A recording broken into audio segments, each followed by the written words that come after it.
mapagpalang araw mga kamisa at mesa. Mula Pampanga, tayo naman ngayon ay nasa Mariveles, Bataan. Yan, kung saan tinuturing na lugar ng mga banal at bayani. Ngayon, tutuklasin natin at pupuntahan natin ang simbahan ng mga Arkanghel. Yan, dahil nga kapisahan ni Saint Michael and the Archangels, kaya dito po tayo magsisimba sa isang bayan. Matapos dito, ang bayan ng Orion. Tara, samahan nyo kami.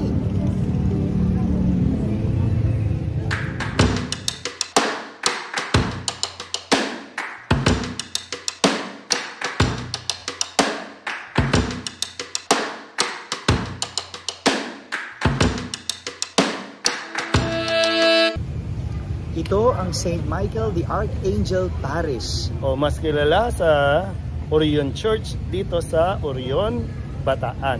At nasa likuran natin ngayon ang imahe ni San Miguel. Kilala ang imahe ni San Miguel na nakaporma na kinakalaban ang demonyo. Siya ang nakipaglaban kay Satanas para hindi tayo magapi. Kaya kailangan natin tinatawagan ang tulong ni Saint Michael the Archangel. At mamaya sa misa, pakikinggan natin kung anong aral ang tinuturo sa atin ni San Miguel Arcangel.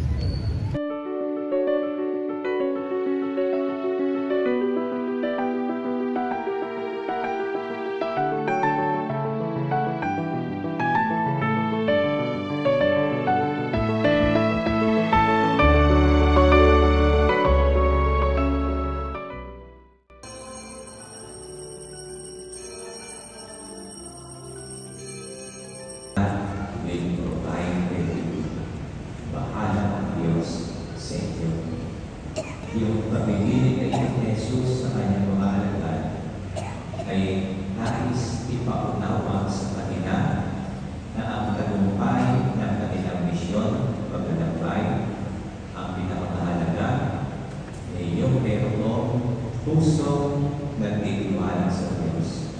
Ang kapatid, magandang paalala din ito sa atin ngayon. Dahil na tayo ay kasalukuyang pa rin naglalakbay dito sa mundo. Lahat tayo ay manlalakbay. We are all pilgrims. Papunta sa isang kanlungan ang Diyos. At yun, matapos tayong magsimba sa parokya ng San Miguel Arcangel, doon po sa Orion, Bataan. Yun ang unang bahagi, ang misa. At yun naman ay ang mesa. Of course, syempre, nandito tayo ngayon sa Bataan.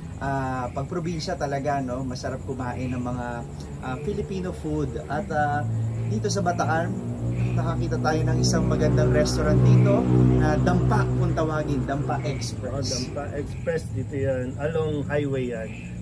Pagkatapos o bago Balanga City.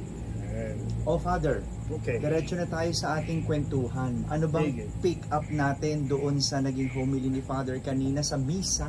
Siyempre, ang dinaluhan natin na misa ay misa novenaryo para sa kapisahan ni San Miguel Arcangel o yung Archangels. Pero yung gospel natin kanina ay patungkol doon sa yung sending off no, ng mga alagad at yung bilin ni Kristo sa kanyang mga alagad na wag nang magdadala ng damit, pera, o sukbutan, tungkod. Yan. So, yun yung kanyang bilin sa kanila.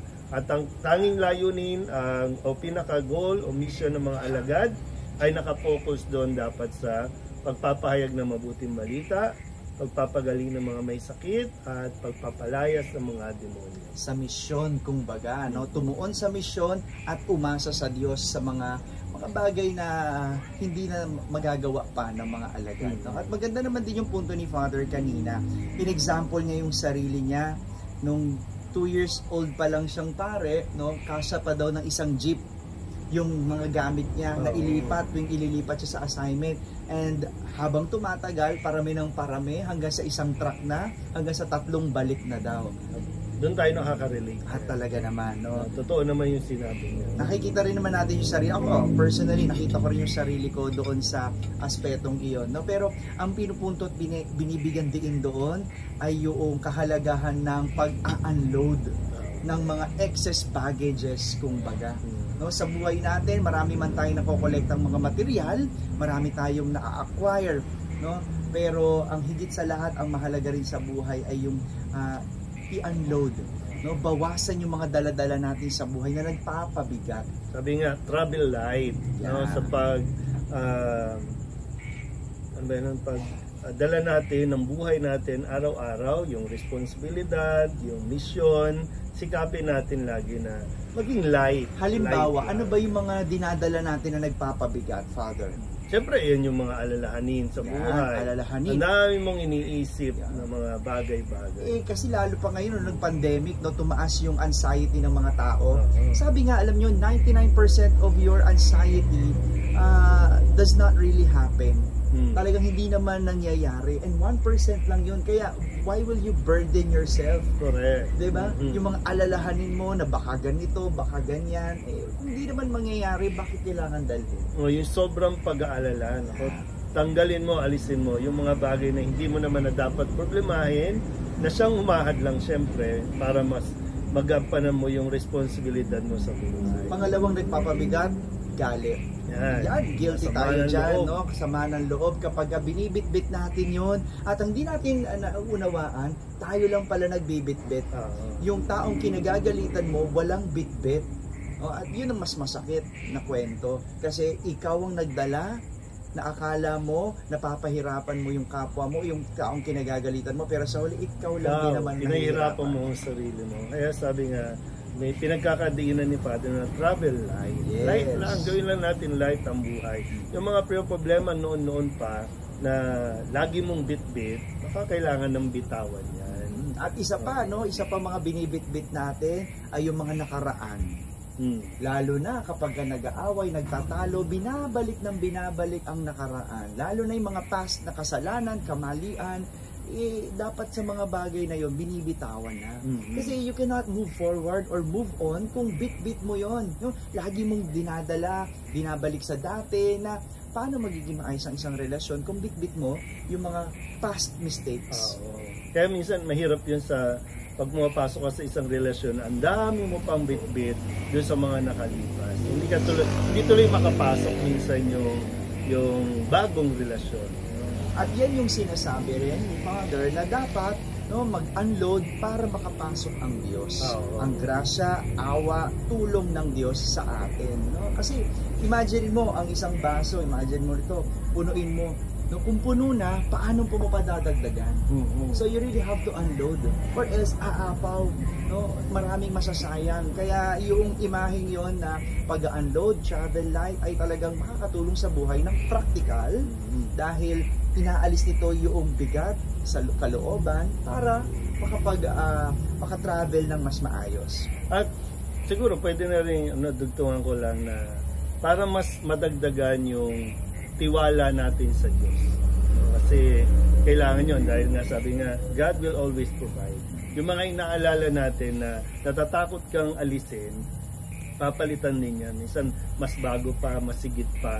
Basta matuto lang na magtiwala at dumepende, umasa sa Diyos. Dahil may grasya naman talaga ang Diyos. Sabi ko nga kanina sa homily ko, no? In nothingness, God works in fullness. English yun. Of course. Nagle-level up ang sharing.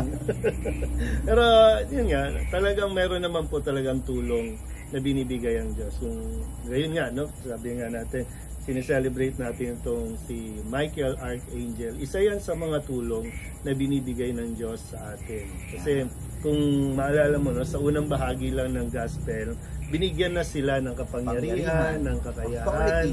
So, hindi tinanggal yung mga bagay o hindi sila pinagdadala na para pabayaan lang, kundi meron nang binigay ang Diyos. At maganda makita yun. No? At minsan, madalas, hindi natin nakikita na meron namang binigay. Ang hinahanap kasi natin yung wala. Yung tinanggal, yung nawala.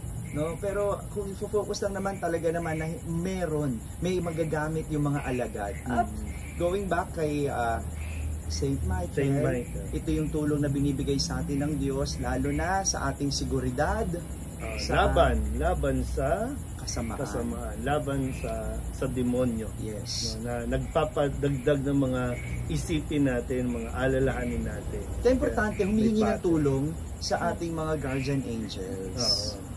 Ikaw ba naniniwala ka doon? Alam ko may angel. At laging meron yan. Bawat isa, naniniwala ako meron. Nung bata pa ako, naalala ko, nung kinder ako, tinuturo nung teacher ko na every time, meron tayong mga guardian angels. Lagi may angel at may sumusunod sa ating demonyo. No, every time gumagawa tayo ng masama, umiiyak yung angel natin at tumatawa yung demonyo. Kaya laging tanong ng teacher, gusto ba natin na pinapaiyak natin yung ating guardian angels? So yun yung lagi imagine, nasa imahe pa rin ang isip ko hanggang ngayon, na yun yung every time na gumagawa tayo ng masama, umiiyak ang anghel. At every time naman na tayo ay nasa panganib, nandyan ang anghel para gabayan tayo. Para tulungan tayo. Yan ang mga role ng angel. Kaya nga, ang damit ni Saint Michael ay parang warrior, soldier, no? So talagang siya yung tagapagtanggol natin. That is his role in our life. Kaya tuloy lang tayo, no, sa pagtitiwala sa Diyos dahil mayroon naman tulong.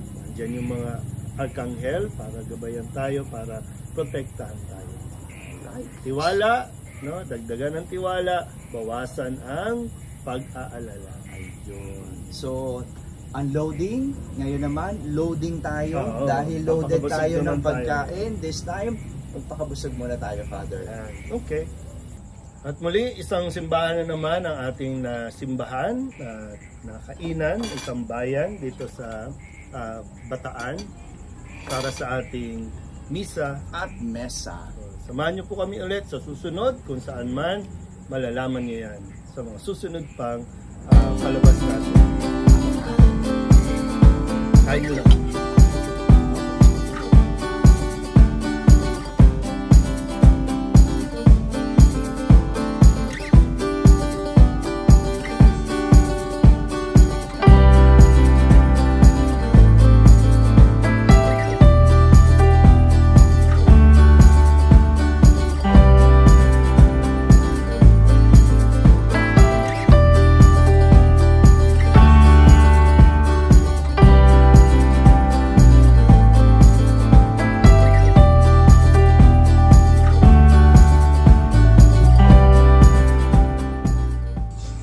Hanggang sa muli, ako si Reverend Father Douglas Badong. Ako naman si Father Danichi. Sabayan nyo at samahan nyo po ako sa aking vlog. Panoorin nyo rin po, Father. Invite ko muna sila. No? Meron akong vlog sa Italy. So please watch out sa aking Father Danichi YouTube channel. At syempre, Father Douglas Badong. Yeah. Hanggang sa muli para sa ating misa at mesa.